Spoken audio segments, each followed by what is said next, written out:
Hi everyone, welcome back to the channel. आज हम exercise 4.2 के एग्जाम्पल 3 एंड 4 सॉल्व करेंगे। तो एग्जाम्पल 3 है, find the roots of the equation 2x square minus 5x plus 3 by factorisation.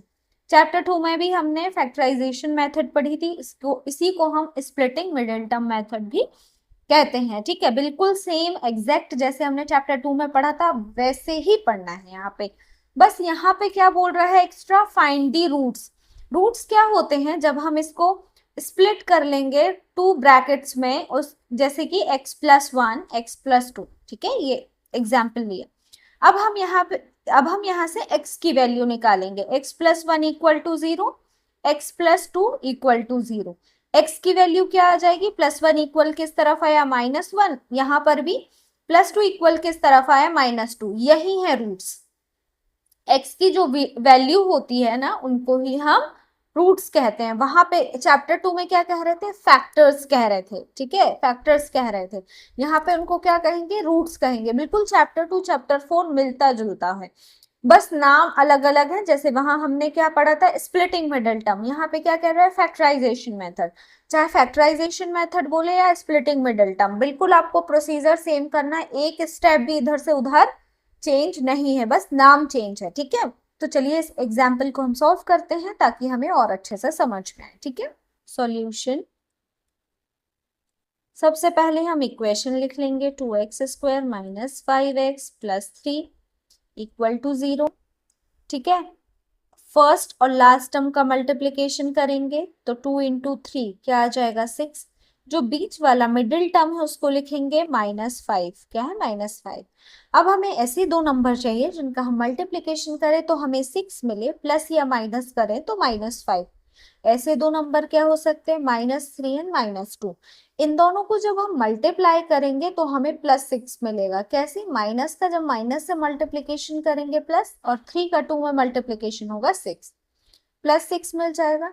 जब हम -3 और -2 को ऐड करेंगे तो हमें -5 मिल जाएगा। ठीक है, -5। माइनस और माइनस एड ऑन हो जाते हैं और बड़े नंबर के आगे जो साइन होता है वही यहाँ पे आता है आंसर में। बड़े नंबर के आगे क्या है, माइनस, मतलब 3 के आगे, तो 5 के आगे भी क्या आ जाएगा, माइनस। ठीक है, इसको हम अच्छे से लिख लेते हैं, 2x square minus 3x minus 2x plus 3 equal to 0। इसको हम आगे सॉल्व करते हैं। देखो यहाँ पे क्या कॉमन है, सिर्फ x कॉमन है। ठीक है, तो x बाहर ले लेंगे, अंदर क्या बचेगा, 2x माइनस 3। ये वाला ब्रैकेट भी हम सेम लिख देंगे, 2x माइनस 3। ये वाली टर्म सेकेंड लास्ट टर्म और ये वाली टर्म देखते हैं। यहाँ पे हमें 2x चाहिए, यहाँ पे 2x है, मतलब किसी और नंबर का मल्टीप्लिकेशन करने की आवश्यकता नहीं है। यहाँ पे +2x है और यहाँ पे -2x है, बस हम साइन का मल्टीप्लिकेशन करेंगे। माइनस, जब हमें किसी और नंबर का मल्टीप्लिकेशन करने की जरूरत नहीं होती है तो वहां 1 लिख देते हैं। ठीक है, 2x माइनस 3, दो ब्रैकेट्स हैं, एक बार लिख लेंगे, बाकी जो बचा उसको एक बार लिख लेंगे, x माइनस 1। ठीक है, दो फैक्टर्स आ गए हमारे को। अब हमें इनके रूट्स निकालना है, तो 2x minus 3 equal to 0, x minus 1 equal to 0। यहाँ हमें x की वैल्यू चाहिए है, 2x माइनस 3 इक्वल के उस तरफ आएगा +3। यहाँ पर भी x की वैल्यू चाहिए तो -1 इक्वल के उस तरफ आएगा +1। x इक्वल टू 3, 2 मल्टीप्लीकेशन में है, डिवीजन में आ जाएगा, और यहाँ x इक्वल टू 1। यही हमारे रूट्स है, यही हमारा आंसर है। तो हम आंसर लिख देंगे, रूट्स x बराबर 3/2 एंड 1। ठीक है, ये दो हमारे आंसर हो गए। आप इन्हें अल्फा बीटा के फॉर्म में भी लिख सकते हैं, जैसे अल्फा इक्वल टू 3/2 और beta equal to 1। Alpha beta gamma इन सबको भी हम रूट से रिप्रेजेंट करते हैं। ठीक है, आया समझ में। अब हम एग्जाम्पल 4 सॉल्व करते हैं।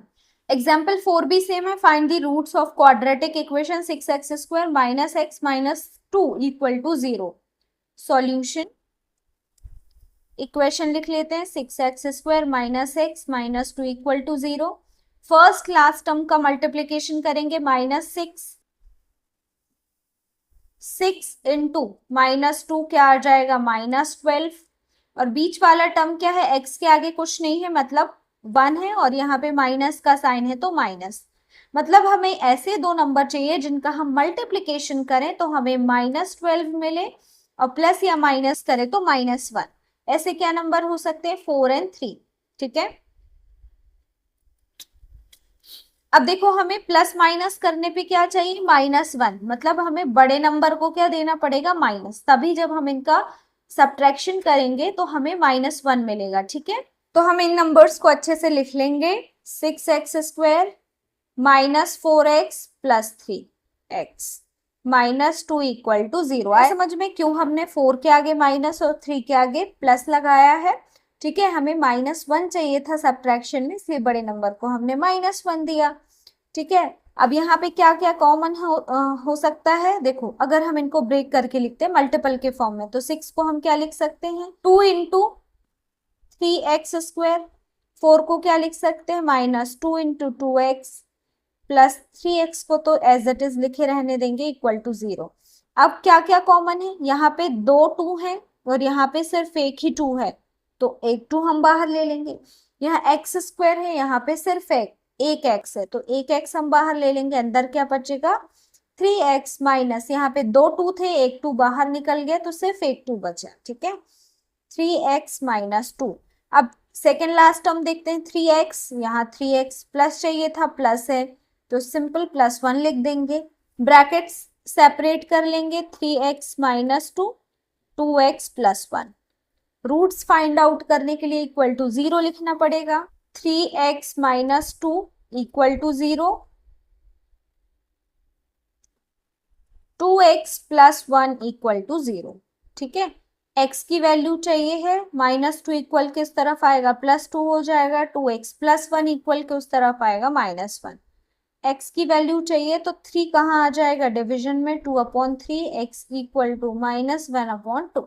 ठीक है, ये आ गए हमारे आंसर। रूट्स क्या हो जाएंगे? आंसर